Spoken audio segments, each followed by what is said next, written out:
मी नाही नव्हतं बोललो. मी म्हटलं मी त्याच्यावर विचार करतोय. अपक्ष लढायचं का तुतारी घ्यायचं ह्याच्याबद्दल कार्यकर्त्याशी चर्चा करून हा निर्णय घेणार. आणि तसंच मी आदरणीय जयंत पाटील साहेबांना बोललो होतो आणि त्याप्रमाणे आज ते आले आणि सगळ्या कार्यकर्त्यांनी सहमती दिली आणि त्याप्रमाणे येत्या 3 तारखेला आदरणीय शरदचंद्र पवार साहेबांच्या अध्यक्षतेखाली आपण कागलच्या गैबी चौकामध्ये सभा घेऊन त्यांच्या उपस्थितीमध्ये माझा प्रवेश राष्ट्रवादी काँग्रेस शरद पवार गटामध्ये होणार आहे. देवेंद्र फडणवीस यांचे अत्यंत निकटवर्ती म्हणून तुम्हाला ओळखले जात होते. तुम्हाला तिकीट का मिळालं नाही आणि तुम्ही तुतारी का हातामध्ये घेतली? महायुतीचे जे काय कॉम्बिनेशन झालं आणि जेव्हा 2 जुलैला अजित पवार गट महायुतीमध्ये आले तेव्हापासून हा विषय होता की सिटिंग लोकांनाच तिकीट मिळणार आहे आणि काही गोष्टी आपल्या नेत्याच्या हाताबाहेर आहेत हे समजायची परिपक्वता माझ्यामध्ये आहे. आणि त्यामुळं मी परत सांगतो की हा निर्णय माझा जेव्हा झाला तेव्हा मी माझ्या सगळ्या नेत्यांना भेटून हा निर्णय सांगितला. मी परस्परे काही निर्णय घेतला नाही. मी देवेंद्रजींना सांगितलं, चंद्रकांत दादांना सांगितलं, गडकरीजींना सांगितलं, बावनकुळेंना सांगितलं, ज्योतिरादित्य सिंधिया महाराजांना सगळ्यांना मी हा निरोप सांगितला की मला कागल विधानसभा जिंकायची असेल तर मी अपक्ष उभारण्यापेक्षा मला तुतारी घेतली पाहिजे आणि मला विधान परिषदमध्ये कुठलाही इंटरेस्ट नाही कारण बॅकडोर एंट्रीमधून मी आमदार होणार नाही. तुम्ही तुमच्या नेत्यांना सांगून या ठिकाणी पक्ष प्रवेश करणार असं सांगितलं, पण दुसरीकडं तुमचे प्रतिस्पर्धी जे आहेत त्यांच्या बाबतीतली अनुभव तुम्हाला काय?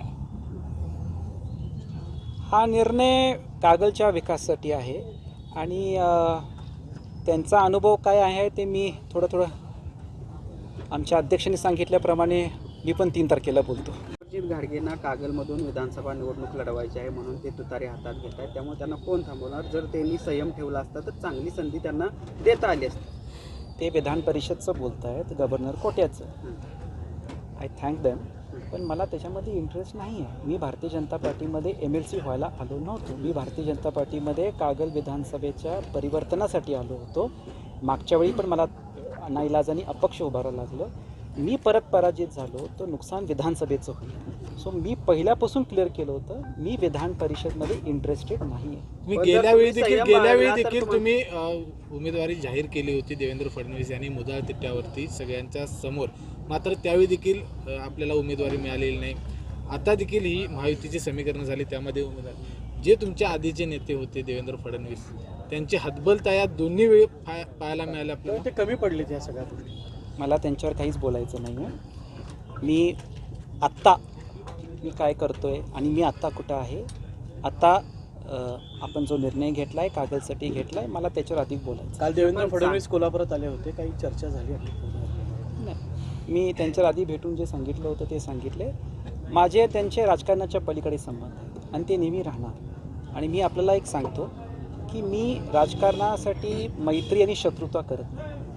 ते माझे थोरले भावासखे आहेत, ते माझे थोरले भावासखच राहणार. पण आता कुरुक्षेत्र आहे, त्यांना त्यांचा राजधर्म करावा लागणार, मला माझा राजधर्म पाळावा. संयम राखला असता तर संधी चांगली मिळाली असती असं बावनकुळे. मी मागाशी म्हटलं ना संयमचा अर्थ ती विधान परिषदचं बोलत आहे ते त्यांच्या बाजूनी बरोबर बोलत आहे की आम्ही दिली असती but I was not interested.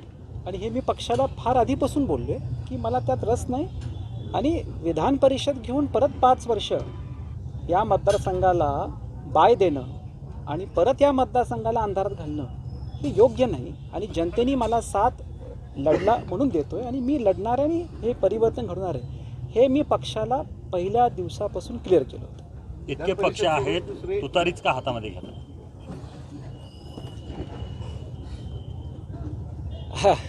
त्याचं सगळं कारणं तुम्हाला माहिती आहेत. आपण पक्ष बरेच आहेत पण तुतारी कारण येत्या काळामध्ये काही गोष्टी घडवायच्या आहेत त्यासाठी काय आहेत. तुम्ही उल्लेख केला की 8 जूनपासून तुमची तयारी चालू झाली होती, तुमची भेट घेतली. महायुतीचे नेते मनधरणी करण्यात कुठंतरी अपयशी ठरले असं तुम्हाला नाही? मला धनंजय माडिक साहेब, महेश जाधव साहेब, विजय जाधव, नाना कदम ही अमल माडिक साहेब सगळी भेटली.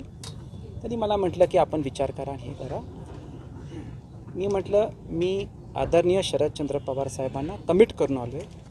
हे कमिटमेंट दिल्यानंतर मी आदरणीय देवेंद्र फडणवीस साहेबांना मी कमिट करून आलो आहे देवेंद्र फडणवीस साहेबांना मी सांगितलं की फर्स्ट वीक ऑफ सप्टेंबरमध्ये मी पवारसाहेबांच्या नेतृत्वाखाली काम करणार आहे. तर मी एकदा कमिट करून आल्यानंतर मी माझी कमिटमेंट बॅकट्रॅक करत नाही.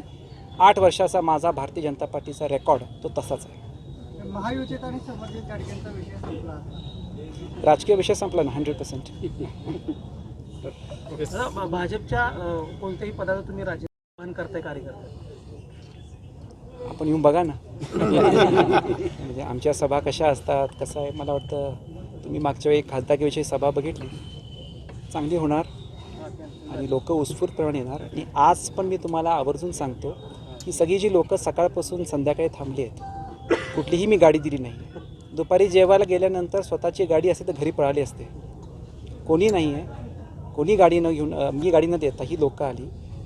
चांगली सभा होणार, कारण ती सभा समरजित घाटगेच्या प्रवेशाची सभा नाही आहे, त्या कागल विधानसभेच्या परिवर्तनची सभा आहे. नुकताच लोकसभेच्या निवडणुका झालेल्या आहेत. तुम्ही महायुतीकडून निवडणूक रिंगणात होता. मंडलिकांचा पराभव झालेला आहे. त्याचं खापर तुमच्या डोक्यावर फुटू शकतं, कारण आधीच तुमचं ठरलं होतं, त्यामुळे तुम्ही काम केलं नाही. आदरणीय जयंत पाटील साहेबांनी सांगितलं की मी राजेंचा पाठपुरावा करत होतो. मी त्यांना स्पष्टपणे तेव्हाही सांगितलं होतं की मी खासदारकी संपूसपर्यंत तुम्हाला भेटणार नाही. माझी त्यांच्या भेटी खासदारकीनंतर निकालनंतर झाल्या आणि त्यावेळी मी त्यांना स्पष्ट सांगितलं होतं मी ज्या बाजूला आहे त्या बाजूचं मी कर्तव्य निभवणार. मी भाषणामध्ये बोललो की मला संजय दादांची आणि माझी म्हणजे 2022पासून बिदरीपासून एक चांगली मैत्री डेव्हलप झाली आहे. मला त्यांच्या उलटा प्रचार करायचा नाही आहे आणि त्याच्यामुळं मी म्हटलं जे काय माझे निर्णय असतील खासदारकीनंतर माझ्या नेत्याशी चर्चा करून करणार. त्याच्या आधी मी त्यांची भेट पण नाही घेतली. भाजपसोबत इतकी वर्ष काम केलं, चांगले भाजप सोडताना काय मनामध्ये? राजकीयपेक्षा नाते चांगले आहेत. एक इमोशनल आहे, प्रोसेस आहे, बट मला असं वाटतं इमोशन्स आपल्या जागेवर आणि प्रॅक्टिकल गोष्टी आपल्या जागेवर. मी काय म्हटलं, मी भारतीय जनता पार्टी पक्ष राजकीय हिशोबाने सोडला आहे. माझे त्यांचे जे नाते आहेत ते राहणार, बट जेव्हा कुरुक्षेत्राचा विषय असेल त्यांना त्यांचा धर्म पाळावा लागेल आणि मला माझा धर्म पाळावा लागेल. राजा, आता तुम्ही महाविकास आघाडीत सामील होत आहे, मात्र महाविकास आघाडीचे संजय बाबा गांधी आता मुश्रीफांना पाठिंबा दिलेले आहेत. महाविकास आघाडीमध्ये आता थोडं तुम्ही एकाकी पडला असं म्हणायचं. एकाकी पडणार वाटत नाही. निकाल झाल्यानंतर बोलू. तुम्ही म्हणतात देऊन टाकतो. आता काय आता काय दिला म्हणून सांगा. ठीक आहे, मला माहीत नव्हतं. थँक्यू. फडणवीस आणि चंद्रकांत पाटलांनी वेगळं काही प्रस्ताव आपल्याकडे दिला होता का विधान परिषद सोडून? कारण ती थांबवण्यासाठी प्रयत्न साहजिकच केले असतील, कारण ते तुमचे जवळचे माझे आहेत.